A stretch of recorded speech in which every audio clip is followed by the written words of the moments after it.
કોઈ પણ કામની શરૂઆત પોતાનાથી કરવી જોઈએ। સૌથી પહેલાં તો તમે સરકારી ઉત્સવો બંધ કરો, એમાં લાખો લીટર પેટ્રોલ તમે વાપરો છો। તમારા સરકારી બાબુઓને જે પર્સનલ ગાડીઓ આપવામાં આવી છે એ બધી સરકારે જમા કરીને પાર્કિંગમાં મૂકી દેવી જોઈએ અને એમને કહેવું જોઈએ કે પબ્લિક ટ્રાન્સપોર્ટેશન યુઝ કરો। સમાજ સેવા કરવા માટે નીકળેલા સાંસદો અને ધારાસભ્યો એમના પેન્શન, એમના ભથ્થા, એમના પગાર 2-5 વર્ષ માટે બંધ કરી નાખો। સરકારે પહેલાં જાગૃતતા પોતાના સભ્યોની અંદર લાવવી જોઈએ। લાખો લીટર પેટ્રોલનો ડીઝલનો ધુવાડો તમે કરો છો એ બંધ।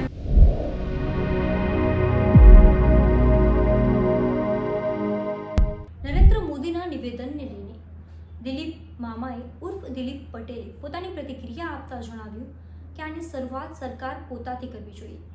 જે રીતે સભાઓમાં ગાડીઓ દોડવામાં આવે છે, એ ગાડીઓમાં જે રીતે ડીઝલનો વપરાશ થઈ રહ્યો છે એના પર કાપ મૂકવો જોઈએ। નમસ્કાર, તમે જોઈ રહ્યા છો ગુજરાત પ્લસ ન્યૂઝ અને હું છું મલ। તો આવો સાંભળીએ વધુમાં દિલીપ મામા શું કહી રહ્યા છે। જય માતા મિત્રો, મોદી સાહેબે એક ભાવુક અપીલ કરી કે સોનું ના ખરીદશો, પેટ્રોલ ડીઝલ બચાવો, ખોટા ઊંડિયામણ આપણું જતું રહે છે। સારી વસ્તુ છે, પરંતુ કોઈ પણ કામની શરૂઆત પોતાનાથી કરવી જોઈએ। સૌથી પહેલાં તો તમે સરકારી ઉત્સવો બંધ કરો, એમાં લાખો લીટર પેટ્રોલ તમે વાપરો છો। તમારી રેલી, રેલા, સભાઓ, મિટિંગો, આની અંદર પણ લાખો લીટર પેટ્રોલ વપરાય છે। તમારા સરકારી બાબુઓને જે પર્સનલ ગાડીઓ આપવામાં આવી છે એ બધી સરકારે જમા કરીને પાર્કિંગમાં મૂકી દેવી જોઈએ અને એમને કહેવું જોઈએ કે પબ્લિક ટ્રાન્સપોર્ટેશન યુઝ કરો। તમારા પોતાના ખર્ચાઓમાં સૌથી પહેલાં તો કાપ મૂકવો। તમે એક સભા કરો એટલે તમારા લાખો વાહનો ત્યાં આવે છે, 2 વ્હીલર, 4 વ્હીલર, બસો, પ્રાઇવેટ સાધનો, તો એ પણ તમારા સભામાં આવવા માટે જે પેટ્રોલ વપરાય છે એને બચાવવાની કોશિશ કરો।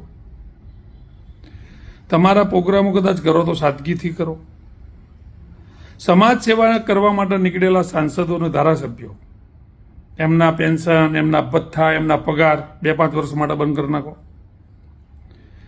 એ બધા કરોડપતિ જ છે ભાઈ ઓલરેડી, એમને કોઈ જરૂર નહીં તમારા ભથ્થાઓની, પેન્શનની। એ તો ઓલરેડી કરોડપતિ થઈ ગયા છે, નતા એ કરોડપતિ બની ગયા છે, તો એ બંધ કરી નાખો। સરકારી ઉપર ભાર ઓછો થશે।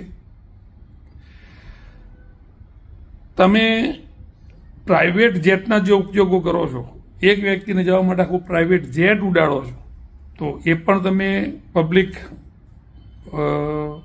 ફ્લાઇટનો ઉપયોગ કરો અને એમાં પણ તમે પેટ્રોલનો બચત કરો। વીઆઈપી કાફલાઓ અને જે જેટ પ્લસ સુરક્ષાઓની અંદર એક માણસના અહીંથી ત્યાં જવા માટે જે હજારો માણસોનો એમની સુરક્ષા માટે પહેલાં પોલીસવાળાઓ ગોઠવવા પડે છે અને એમનો 50 સાધનોનો કાફલો હોય છે, તો એને ઓછો કરીને પહેલાં એ પેટ્રોલ બચાવવાનું શરૂઆત કરો। ખોટાનો ભાવ તો આમ થઈ 1.5-2 લાખ રૂપિયા પહોંચ્યો છે, એટલે કોઈ જાજુ વધારાનું લેવાનું જ નહીં, પરંતુ તમારા પોતાથી શરૂઆત કરો। સરકારે પહેલાં જાગૃતતા પોતાના સભ્યોની અંદર લાવવી જોઈએ અને એમને તમે કહો કે તમે આ બંધ કરો। લાખો લીટર પેટ્રોલનો ડીઝલનો ધુવાડો તમે કરો છો એ બંધ કરો। અમે તો તમને સહયોગ આપીશું, મોદી સાહેબે કીધું છે એટલે સહયોગ આપીશું, થતો છે એટલો, પરંતુ પોતાનાથી શરૂઆત કરવી જોઈએ સરકારે। સરકારી બાબુઓને એક વ્યક્તિને એક પર્સનલ ગાડીઓ લઈને ફરાવવાનું બંધ કરો,